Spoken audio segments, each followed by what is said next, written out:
যে পুলিশদেরকে পিষে ফেলবো, পুলিশদেরকে পা ভেঙে ফেলবো। হচ্ছে আমরা এখানে ট্রাফিক ডিউটি পালন করাকালীন সময় আমার কনস্টেবল আনোয়ার এই যে গাড়িটার বিরুদ্ধে আমি অ্যাকশন নিয়েছি সেই গাড়িটাকে সিগন্যাল দেয়, কিন্তু এই গাড়ির ড্রাইভার গাড়ির সিগন্যাল ভায়োলেশন করে উনি সামনে চলে আসে এবং উনি সিট বেল্ট পরিহিত অবস্থায় ছিলেন না। তো যেহেতু উনি সিট বেল্ট পরিহিত অবস্থায় ছিলেন না, যার কারণে হচ্ছে আমি ওনার বিরুদ্ধে সিট বেল্টের জন্য একটা প্রসিকিউশন দেই। তো প্রসিকিউশন দেওয়ার পরে উনি যখন স্লিপ নিয়ে চলে যাচ্ছিলেন, ওনার ড্রাইভিং সিটে যাওয়ার আগে উনি বলছিলেন যে পুলিশদেরকে পিষে ফেলবো, পুলিশদেরকে পা ভেঙে ফেলবো।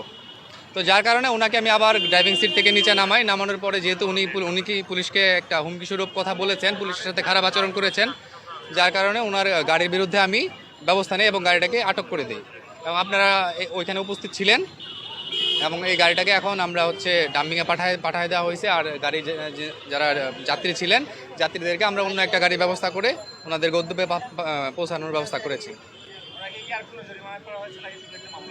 ওনাকে মামলা করা হয়েছে এবং ওনার গাড়িটাকে আটক করা হয়েছে।